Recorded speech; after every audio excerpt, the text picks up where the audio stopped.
बिस्मिल्लाहिर्रहमानिर्रहीम, अस्सलाम वालेकुम, गुड मॉर्निंग, वेलकम टू सुनो पाकिस्तान। मैं हूं आपका होस्ट अजीम राना और हमेशा की तरह मेरे साथ मौजूद हैं। और मैं हूं शहरबानो आवान। उम्मीद आप सब ठीक होंगे, खैरियत से होंगे। सर्दी जो है वो बता रही है भाई मैं ही हूं और अपने रिकॉर्ड अजीम खुद ही तोड़ रही है। और सर्दी के अलावा कोई नहीं है, कोई नहीं है। और ठंड इतनी पड़ रही है कि बस सुबह जब आप उठते हैं ना बिस्तर से, आपका दिल करता है कि नहीं आज छुट्टी क्यों नहीं है। शहरबानो कल रात से फॉग इतनी शदीद होना शुरू हो गई थी और मुझे फीलिंग आ गई थी कि सुबह सवेरे जब दफ्तर के लिए निकलना है ना तो भाई तैयारी बांध के निकलना है, क्योंकि रास्ते में जीरो विजिबिलिटी होने वाली है। बिल्कुल जी। कोई वेदर एडवाइजरी? हाँ बिल्कुल, वेदर एडवाइजरी भी है, वो भी आपके साथ शेयर करते हैं। लाहौर समेत पंजाब के दीगर मैदानी इलाके आज फिर शदीद धुंध की लपेट में हैं, जिसकी वजह से मोटरवे समेत बड़ी शाहराहें बंद कर दी गई हैं। इसके अलावा लाहौर एयरपोर्ट्स और गिरदोनवाह में शदीद धुंध के बायस हद्दे निगाह इंतहाई कम हो गई है। तर्जुमान सूबाई डिजास्टर मैनेजमेंट अथॉरिटी ने कहा है कि शहरी गैर ज़रूरी सफ़र से गुरेज करें, गाड़ी आहिस्ता चलाएं और फॉग लाइट्स का ज़रूर इस्तेमाल करें। फॉग लाइट्स का मैं दोबारा कहूँगी कि ज़रूर इस्तेमाल करें। हमारी ज़्यादातर फॉग लाइट्स ख़राब होती हैं, जब फॉग आ जाती है तो पता चलता है तो लाइट्स ही ख़राब है। यहाँ पे ना लोग ज़्यादातर जुगाड़ू भी बहुत होते हैं, प्रॉपर फॉग लाइट्स नहीं लगाते। अब तो खैर ये ट्रेंड इतना ज़्यादा नहीं है, लेकिन एक दौर में बहुत होता था कि येलो जो शीट है लाइट्स पे वो लगा ली जाती थी, येलो पेपर लगा लिए जाते थे, तो वो भी खासी हेल्प आउट करते थे। धुंध जब ज़्यादा होती थी तो उसमें विजिबिलिटी के तौर पर जो है ना वो थोड़ा हेल्प आउट करते थे। बहरहाल तो ये तो जी वेदर एडवाइजरी है, अपना ख्याल रखें सर्द मौसम में। शहरबानो आपको बताऊं, चूंकि इंतखाबात भी करीब हैं और इलेक्शंस के हवाले से मेरे पास एक बड़ी दिलचस्प किस्म की खबर है। क्या? ये आपने बड़ा अच्छा सवाल किया, शेयर करें हमारे साथ, जल्दी करें। शेयर ये आपको याद होगा, बल्कि हर इलाके में ही जो भी सियासी जमात कंपटीशन कर रही होती है उनके उम्मीदवार होते हैं और वो बड़ी बड़ी फनी इलेक्शन कैंपेन्स भी चलाते हैं कई बार, और कई बार बड़ी लालच भी दिए जाते हैं, बड़ी शानदार ऑफर्स भी सामने आती हैं। हमने देखा है राशन लो बिल्कुल। ये एक ऑफर आई है JUI फे के उम्मीदवार हैं जनाब उनकी जानिब से, और हल्का वन चित्राल से तलाल से तला महमूद इंतखाब लड़ने जा रहे हैं JUI फे की निशस्त से। और ये विजुअल्स भी आप देख रहे हैं कि किस तरह से वो खुद प्रॉपर जनाब फुल सरगर्म नजर आ रहे हैं और वो कह रहे हैं लोगों को, बल्कि अपने कारकुनों को वो कह रहे हैं कि भाईजान लोगों को आपने राशन देना है, लोगों को बोले खाएं पिएं, लेकिन वोट हमें देना है। और साथ ही साथ वो पैसे भी दे रहे हैं। शहरबानो आप देख रही हैं, वीडियो में देखे, मैंने देखा, मेरी भी नजर पड़ी है। बिल्कुल, मैंने भी वीडियो में भी देखा है कि वो राशन लो की बात तो साथ थी, लेकिन साथ साथ वो कैश भी दे रहे हैं कि साथ साथ आप कैश भी लें, और उनके साथ उन्होंने हिदायत जारी की हैं, सख्त हिदायत जिन्हें आप कह सकते हैं। वो कह रहे हैं कैश लें और ऐश करें। क्या बात है, वो देखिए पैसे पकड़ा रहे हैं। ये आई थिंक ये 1000 का नोट है। नोट तो मुझे क्लियर नजर नहीं आया कि वैसे कितने का है, लेकिन पैसे जरूर हैं, पैसे दिए जा रहे हैं। बस हर जो सियासी उम्मीदवार है जनाब वो अपने अपने तरीके से आराम करने की भरपूर कोशिशें करेगा, और मैं कह रहा हूँ कि अवाम के लिए भी ये सही गोल्डन अपॉर्चुनिटी है, तो अपने अपने हल्के के जो उम्मीदवार है उनसे भरपूर फायदा उठाएंगे लोग। इसी टाइम पे आपकी बात सुनेंगे, इसके बाद ये आपके और इसके साथ साथ मामलात कुछ यहाँ तक पहुंच चुके हुए हैं कि उन्होंने कहा है कि एक लिस्ट बनाएं। वो ये वीडियो जो है सोशल मीडिया पर वायरल हो गई है, वो कह रहे हैं कि लिस्ट बनाएं और लिस्ट में मुझे बताएं कि रोज राशन दे रहे हैं, राशन का रिजल्ट अच्छा आएगा और मैं खुद लिस्ट चेक करूंगा, तो हल्के की जो आवाम है वो जल्द राशन लेने के लिए तैयार हो जाए, क्योंकि वादा किया गया है। अब इससे पहले अजीम हमने ये देखा था, कुछ वीडियो सामने आती थी कि नून लीग के उम्मीदवार थे, उनकी जानिब से कहा गया था कि हम आपको मोटर बाइक्स देंगे, फिर कुरान पाक पे हाथ रखवाए गए, वो हल्फ लिए गए कुरान मजीद के ऊपर, वो भी वीडियो सामने आई हैं। इसके अलावा फिर रैली के उम्मीदवार राना अरशद साहब, वो तो गालिबन रोते हुए नजर आए, उनकी जानिब से तो तरले मिन्नतें शुरू कर दी गई हैं कि मुझे ही कहा है कि जी खुदा के वास्ते भाई जी खुदा का वास्ता है, आपको हमें वोट दे दें। तो यहाँ तक भी जाने के लिए तैयार होते हैं। कीमे वाले नान बिरयानी, ये तो वर्ल्ड फेमस है, ये तो सबको पता है। आपका कभी एक्सपीरियंस हुआ है, आपने कभी वोट देने के बदले कोई एडवांटेज लिया? नहीं, मैंने एडवांटेज तो नहीं लिया, लेकिन मैंने, क्योंकि मैं सियालकोट से ताल्लुक रखती हूँ, तो वहाँ पर मैंने देखा कि जिसका भी जो निशान होता था ना, वो जो अपने एरिया के जितने भी घर पड़ते थे वहाँ पे वो गिफ्ट्स भिजवाते थे। तो हम हमारे वहाँ पे जो मुतवस्सित गाड़ी था, मैं यही कह, हमारे जो वहाँ पे मुतवस्सित तबका होता था, वो दुआ करता था या अल्लाह किसी के बाइक कोई निशान मिल जाए, किसी को गाड़ी निशान मिल जाए, किसी को घर निशान मिल जाए, लेकिन आज आकर उनको मिलती थी कोई क्लॉक। वैसे हमारे व्यूवर्स को चाहिए कि वो इस तरह के जो भी इंसिडेंट्स होते हैं ना, जब आपके उम्मीदवार आना आपके साथ वादे करते हैं, आपके हलकों में आते हैं, आपको जो जो चीजें ऑफर करते हैं, उनकी वीडियो तो एक बनाया करें यार, वो शेयर किया करें सोशल मीडिया पे, हमारे सुनो पाकिस्तान के पेज पे भी शेयर करें, हम अपने प्रोग्राम में उन वीडियोस को शामिल करेंगे। और वो बड़ा इंटरेस्टिंग लगता है। अगर इंतखाबी निशान बिजली होता तो कितना अच्छा लगता, सारे बिजली को बिले जो जितने भी यूनिट्स हैं या बिल्स हैं वो उनसे बंदा लेता कि दें आप। और मेरे ख्याल से हर साल जो है ना इलेक्शंस होने चाहिए, आवाम को थोड़े बहुत तो उनको कोई ना कोई मौका शायद मिलता है ना। आपको ऑफर दीजिए आपके हल्के में, फॉर एग्जांपल कि जी आपको बिरयानी दी जाएगी या कीमे वाला नान दिया जाएगा, तो इसमें से कौन सी चीज है जो आप खाएंगे और वोट दे देंगे? नहीं, ऐसा मैं तो बिल्कुल नहीं करूंगी। अच्छा। और बिल्कुल भी मेरा ये आप लोगों को भी मैसेज है कि अपने दिमाग का काम लें, खाएं पिएं जरूर, लेकिन वोट देते हुए अपने मुल्क का सोचें, अपने आप का सोचें, अपने फ्यूचर का सोचें, अपने आने वाले बच्चों का सोचें। मुल्क ही तो सोच रहे हैं, क्योंकि मुल्क जो है वो आवाम से ही है, तो आवाम के मसाइल है, आवाम को जिन चीजों की जरूरत है उसी चीज का वो फायदा उठाते हैं। जितने भी सियासी कारकुन। और एक और वीडियो है जो थोड़ी अच्छा। वायरल हुई है, वो खेल के मैदान से है। तो आपका पसंदीदा खेल जो है वो क्रिकेट है? मेरा मोर और लेस, हाँ जी। वैसे मुझे 2-3 तरह के स्पोर्ट्स पसंद है, लेकिन ये cricket is one of them.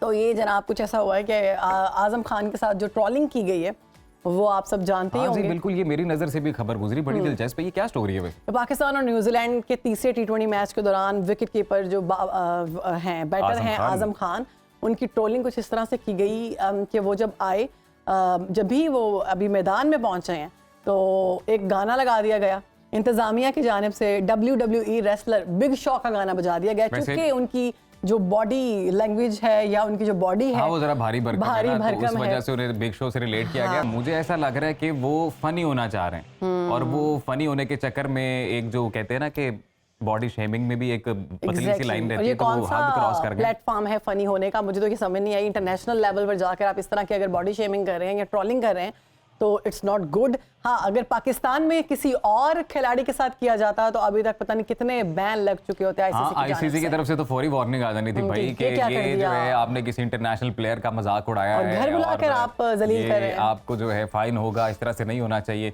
And अब देखें जी, हमारी मैनेजमेंट, पाकिस्तान क्रिकेट की जो मैनेजमेंट है वो न्यूजीलैंड अथॉरिटीज के साथ इस मामले को कितना उठाती है, किस तरह से इसको बात करती है। वैसे हमें ये तो पता है कि जो आजम खान है वो बहुत अच्छा गाते हैं, उन्होंने PSL में गिटार भी बजाया था। वो एक अब उसके साथ अगर इसको रिलेट करेंगे तो ये बिल्कुल अनफेयर है, हो ही नहीं सकता कि वो चीज और ये चीज रिलेट की जाए, तो दिस इज रॉन्ग। हाँ जी बिल्कुल, तो हम मजम्मत करते हैं जी, शदीद अल्फाज में सुनो पाकिस्तान की मजम्मत करते हैं, शहरबानो और अजीम इस एक्ट पर मजम्मत करते हैं जी बिल्कुल।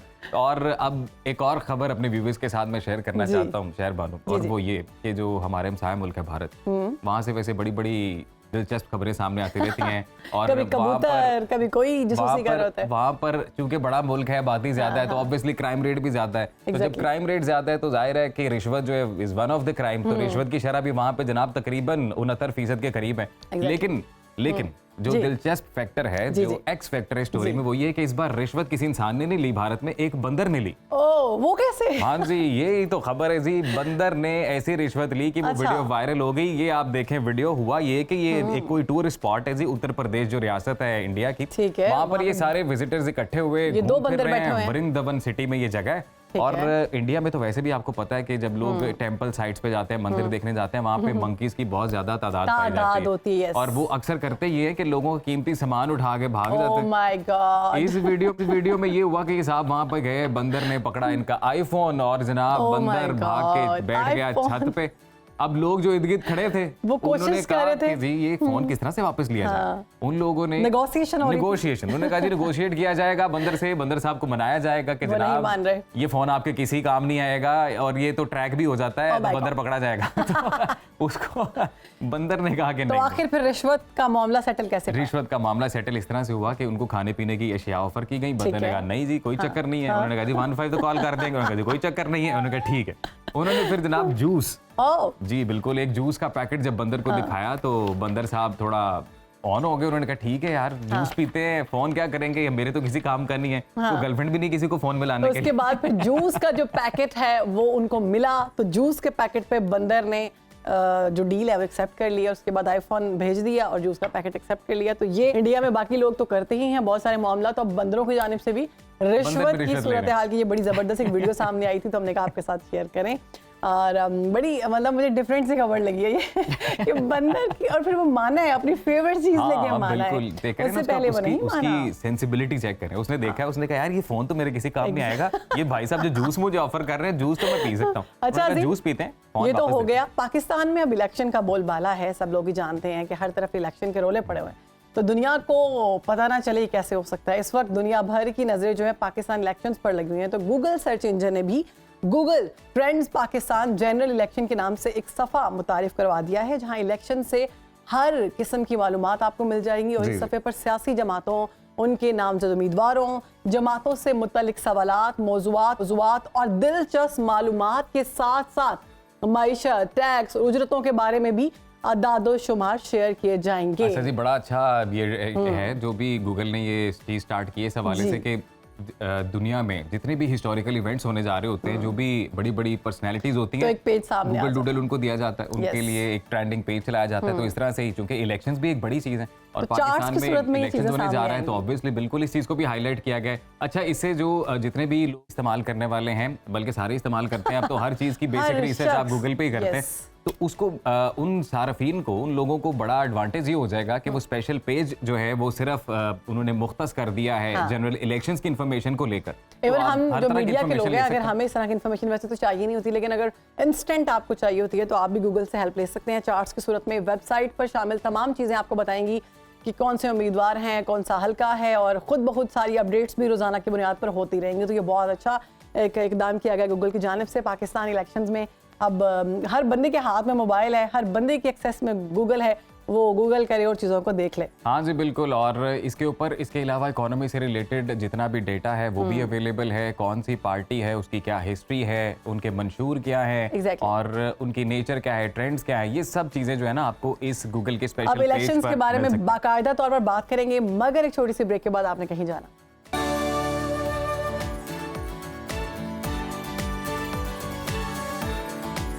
Welcome back. प्रोग्राम में आगे बढ़ेंगे, बात करेंगे सियासत की। तो इलेक्शन में 21 दिन बाकी हैं। सर्द मौसम में सियासी माहौल गर्म हो चुका है। पीटीआई की पूरी क़यादत इलेक्शन से बाहर हो चुकी है। लाहौर हाईकोर्ट ने बानी पीटीआई शाह महमूद कुरैशी, फवाद चौधरी, परवेज राही और हम्माद अजहर, खुरम लतीफ समेत सीनियर जितने भी रहनुमा थे, उनके कागजात नामजदगी मुस्तरद कर दिए हैं और इन्हें इलेक्शन के लिए नाअहल करार दे दिया है। पंजाब में मुस्लिम लीग नून के लिए पूरी तरह हर तरह से मैदान जो है वो साफ हो चुका है। अगर हम लेवल प्लेइंग फील्ड की बात करें तो नवाज शरीफ भी ड्राइंग रूम से निकलकर इंतखाबी मैदान की जानिब बढ़ चुके हैं और आज हाफिजाबाद में जलसा करने जा रहे हैं। नून लीग का बयानी और इंतखाबी मंशूर क्या होगा, इस पर बात करेंगे। हमारे साथ मौजूद होंगे सीनियर तज्जियाकार अदनान आदिल साहब। वेलकम टू सुनो पाकिस्तान। बहुत शुक्रिया।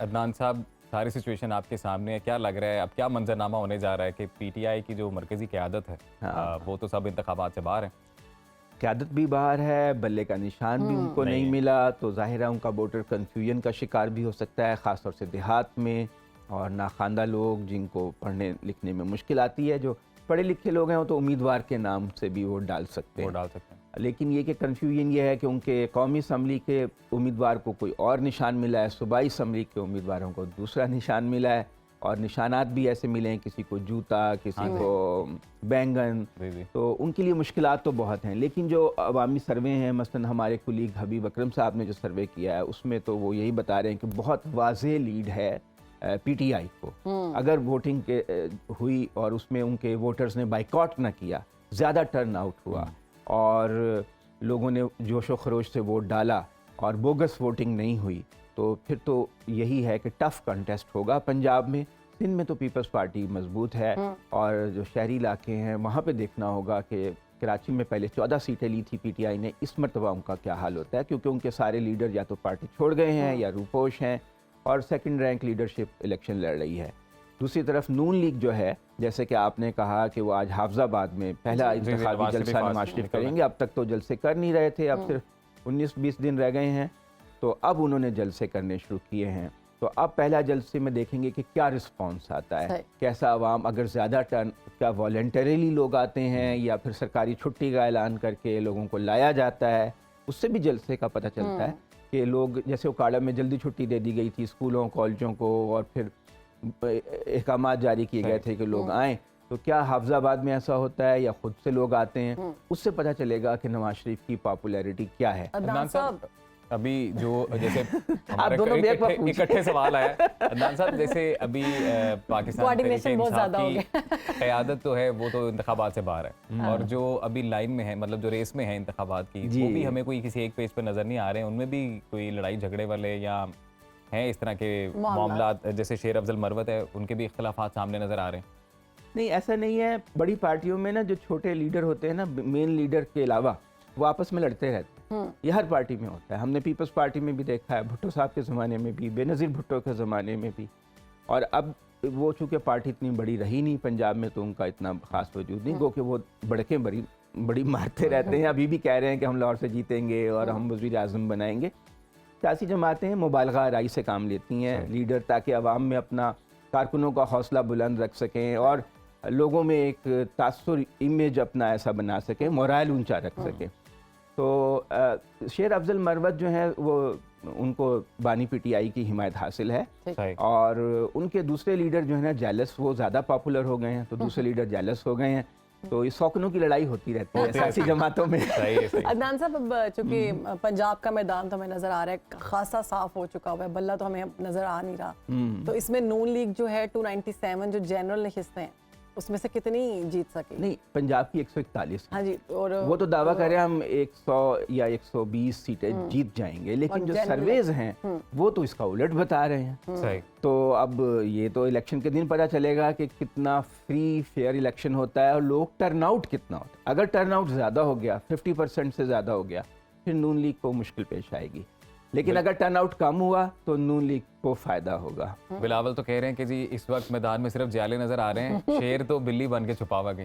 हाँ, वो पीपल्स पार्टी की ख्वाहिश ये है कि जो पीटीआई को पे सख्ती हो रही है, उनके ऊपर आपको पता है कि उनके लीडर्स जो हैं उनको इलेक्शन के लिए नाअहल करार दे दिया गया है बहुत से लोगों को, कि वो इश्तिहारी हैं। हालांकि सागदार भी इश्तिहारी थे, तो उन्हें सेनेट का इलेक्शन लड़ने दिया गया था, लेकिन अब जो है वो मामला कुछ और तरह से चल रहे हैं।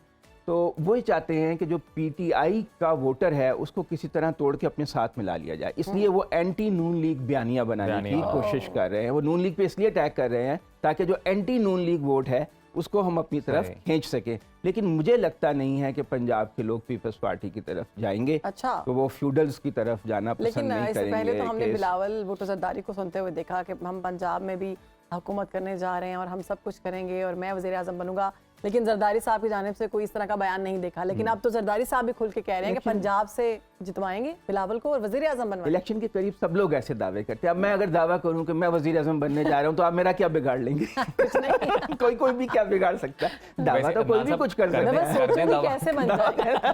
दावा करने में क्या हर्ज है, आदमी पॉपुलर ही हो जाता है। तो बानी पीटीआई कह रहे हैं कि प्लान सी जो है ना वो मेरे पास है, हाँ जी। और वो 8 फरवरी को आ रहा है। क्या होगा वो? क्या प्लान सी हो सकता है? माइंड गेम्स हैं, जाहिर है ये भी एक तरीका है अपने लोगों का मोरल बुलंद रखने के लिए। प्लान सी यही है कि अगर वोटर टर्नआउट ज्यादा हो गया आओ। तो फिर पीटीआई को फायदा होगा। लेकिन अगर फर्ज करें कि यही हालात रहे, जिस तरह अभी भी लोगों को उनके दस्तबरदार करवाया जा रहा है, उठाया जा रहा है और अरेस्ट किया जा रहा है मुख्तलिफ इल्जामात के तहत, तो हो सकता है उनको पोलिंग एजेंट भी ना मिले। अगर पोलिंग एजेंट ही आपका किसी पोलिंग स्टेशन पे ना हो, तो दूसरा फरीक जो है वो ठप्पा लगा सकता है, कुछ भी कर सकता है। तो उम्मीद करनी चाहिए कि इलेक्शन फ्री फेयर होंगे और उसमें बोगस वोटिंग नहीं होगी।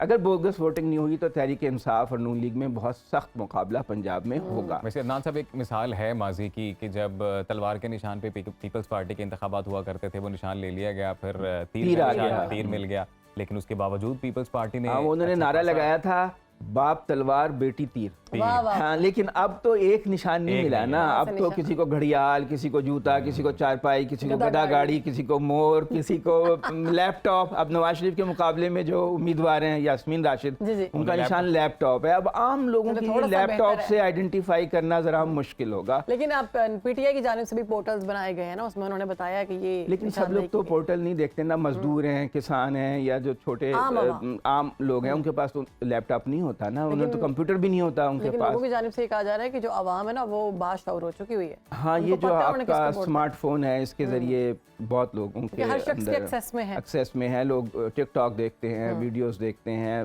फेसबुक देखते हैं। और जो हल्के के उम्मीदवार है वो खुद से अपनी हाँ, देखना होगा कि पीटीआई किस हद तक अपने सपोर्टर्स को गैल्वानाइज कर सकती है, मुतहर्रिक कर सकती है, उन्हें पोलिंग स्टेशन तक ले जा सकती है। लोग कितने जोश और जज्बे का मुजाहरा करते हैं। बड़ा मजे का सवाल मेरे जहन में आया। मैंने तो अभी तक 2 इलेक्शंस देखे हैं, आपने तो बहुत सारे इलेक्शंस जी, देखे मैं हैं 90 से कवरेज कर रहा हूँ। सबसे फनी ऐसी कौन सी ऑफर थी जो आपने देखी हो, जो इनकी जानिब से दी गई उम्मीदवारों की जानिब से आम आवाम को? आज हमने देखा राशन का कहा गया है कैश का कहा गया, इससे पहले बाइक्स का कहा जाता था, हलफ लिए जाते थे, नान बिरयानी तो चलता रहता है। नहीं, ये तो है कि खाना पीने के दफातर खुल जाते हैं, उसमें खाना पीना होता है, लोग, आपको पता है कि कोई गुर्बत ऐसी है तो ऑफर जो खाने आपको पीने भी की याद वजह हो? से लोग अट्रैक्ट भी हो जाते हैं। लोग पैसे दे के वोट भी खरीदते हैं, को 5,000 3,000 रुपए में एक वोट खरीदा जाता है। अभी भी लोगों के शनाख्ती कार्ड की कॉपीज और बिल की कॉपीज खरीदी जा रही हैं कुछ ओह। इलाकों में।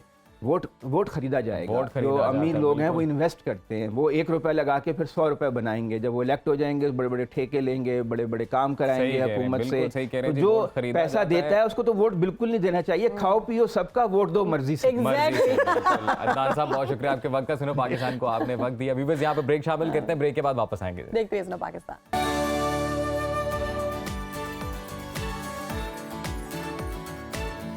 Welcome back after the break viewers. एक अहम डेवलपमेंट हालिया दिनों में हमने देखा है कि ईरान की जानिब से पाकिस्तानी फ़ज़ाई हदूद की खिलाफ वर्जी की गई है। एक मिसाइल हमला किया गया बलोचिस्तान के पंजगूर इलाके पे, और उसी दिन ईरान की जानिब से सीरिया और इराक पर भी हमला किया गया। ईरानी हुकाम का ये कहना है कि जैश उल अदल नामी तंजीम को उन्होंने टारगेट किया, जबकि हमारे सोर्सेज ये बताते हैं और पाकिस्तान से जो इतलात मौसूल हो रही हैं वो ये हैं कि जी पंजगूर के इलाके में इस मिसाइल हमले के नतीजे में 2 मासूम बच्चे अपनी जान से हाथ धो बैठे हैं और कुछ ज़ख्मी भी हुए हैं।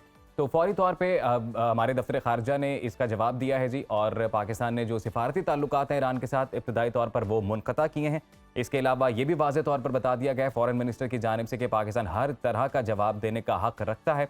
और दूसरी जानिब चाइना की जानिब से एक अहम पैगाम आया है, और वो ये कि ऐसे मामले में दोनों ममालिक पाकिस्तान और ईरान को सब्र और तहम्मुल से काम लेने की तलकीन की गई है। तो इस सारी सूरत हाल पर बात करते हैं, हमारे एक्सपर्ट हमारे साथ मौजूद। बिल्कुल, आलमी उम्र के माहिर हैं हुसैन आलम साहब हमारे साथ मौजूद हैं। हुसैन साहब, ईरान ने अचानक से ये क्यों मिसाइल हमला किया है, इसके पीछे स्टोरी क्या है?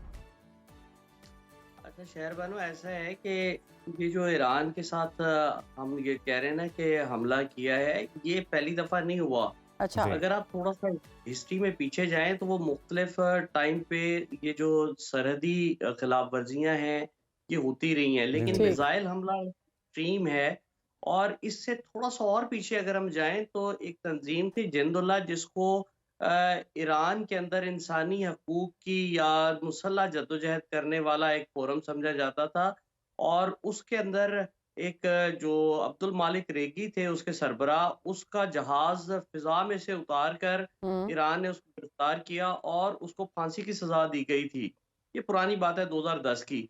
और उसके बाद ये मुख्तलिफ टाइम के ऊपर सरहदी खिलाफ वर्जियाँ करते रहे। पाकिस्तान बड़े सब्र और तहम्मुल का मुजाहरा करता रहा, लेकिन ये जो 1 दिन 2 दिन हो चुके हैं इसके अंदर, ये जो हुसैन आलम मिसाइल साहब, हमला अभी जो ब्रेकिंग चल रही है वो ये है कि तर्जुमान दफ्तर खारजा की जानिब से भरपूर जवाब दिया गया। ईरान के मिसाइल हमले के जवाब में पाकिस्तान का जवाब दे दिया गया है, और कलदम BLA और BLF की जो तंजीमें हैं जो उनके ठिकाने उनको निशाना बना बनाया दिया गया। अच्छा, ये जो निशाना बनाने वाली बात है, पाकिस्तान हमेशा से किसी भी किस्म की सेक्टेरियन या प्रॉक्सी वॉर के खिलाफ रहा है, और पाकिस्तान ने बिल्कुल ठीक किया है। और अगर ये एक्सकेलेट करती है सिचुएशन, अगर कोई एक आध और इस तरह का हमला होता है, तो पाकिस्तान पे डेफिनेटली उसका जवाब और तरीके से देगा, दिफाई तौर पे देगा। तो वो कोई अच्छी सिचुएशन नहीं होगी, और इसका फायदा अल्टीमेट किन को होगा, ये ईरान को भी सोचना चाहिए कि सिचुएशन जो कि इसराइल के साथ जुड़ी हुई है, सिचुएशन जो कि आप सबको नजर आ रहा है कि पाकिस्तान ने अपनी नेवी को रेड सी के अंदर मूव करवाया है, तो ये वो सिचुएशन भी हो सकती है। हो सकता है ईरान फ्रस्ट्रेट हो गया हो, या लेकिन अपनी फ्रस्ट्रेशन गलत जगह पर निकाली जा रही है। हुसैन आलम साहब, ये कहिएगा कि इस इंसिडेंट को अलग से सेपरेट देखा जाए, या फिर मशरिक वस्ता में जो सूरत हाल बनी हुई है ये उसी सिलसिले की कड़ी है?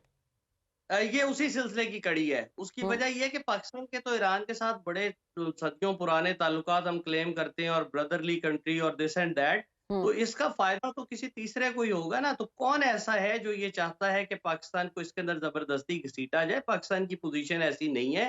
पाकिस्तान इस तरह की कोई चीज सपोर्ट नहीं कर सकता कि जिसके अंदर हम किसी सेक्टेरियन या प्रॉक्सी वॉर को बढ़ावा दें। हम तो हमेशा, हमारी एजेंसियां मौजूद हैं, हमारी फौज मौजूद है जो इसके खिलाफ कार्रवाई कर सकती है। तो हमें नहीं ऐसा कुछ बताया गया, और एतमाद में लिया जाता तो हम जरूर कार्रवाई करते। तो ये एक हदूद से क्रॉस करने वाली बात है, और इसका जो नतायज है, अगर ये एक्सकेलेट करता है तो अच्छा नहीं होगा। चाइना ने बड़ा अच्छा मशवरा दिया है कि इसको सब्र और तहम्मुल से किया जाए, और जो डिप्लोमेटिक टाइज पाकिस्तान ने मुनक़ता किए हैं वो बिल्कुल ठीक फैसला किया है। ये एक सख्त पैगाम है और मेरा ख्याल है कि इसके ऊपर ईरान को अब हट जाना चाहिए इन चीज़ों से। बिल्कुल ईरान को हट जाना चाहिए। हुसैन आलम साहब, हमारे जो नेबर कंट्रीज के साथ मामला ख़राब हो रहे हैं, कितने ही इसमें मुश्किलात पैदा होती हैं जब नेबर कंट्रीज के साथ आपके मामला ख़राब होते हैं। बेहतरी के लिए क्या कुछ करना चाहिए? हाँ, ऐसा है कि जैसे 4 में से 3 हमसायों के साथ तो ताल्लुकात ख़राब रहे ही हैं और अभी भी आप समझ लें कि जो ईरान ने अभी ये किया है, इससे पहले पाकिस्तान के पास भी बेशुमार ऐसी चीज़ें हैं। आप देखें कि कमांडर कुलभूषण जो है, वो पकड़ा जी। गया था, तो वो ईरानी पासपोर्ट पे था और चाबहार में जो हम्म। हिंदुस्तान इन्वेस्टमेंट है, वो आप सबके सामने है। तो मेरा नहीं ख़्याल कि ईरान को किसी भी गलतफ़हमी को और इस तरह की चीज़ों को एस्केलेट करना चाहिए। जब ताल्लुकात ख़राब हो जाते हैं तो उसके बाद फिर मुआशी तौर पे भी और दिफ़ाई तौर पे भी बहुत ज़्यादा मसाइल का सामना करना पड़ता है। मैं समझता हूँ कि इसके ऊपर एक पीसफुल इनिशिएटिव लेना चाहिए ईरान को और पाकिस्तान ने जो डिसीज़न लिया है, हम्म। वो दिफ़ाई तौर पे भी और सफ़ारती तौर पे भी बेहतरीन है। अच्छा हुसैन आलम साहब, इसके बाद आप सिचुएशन को कहाँ देखते हैं? ये सिचुएशन यहाँ डिफ्यूज़ होगी या मज़ीद एस्केलेट होगी?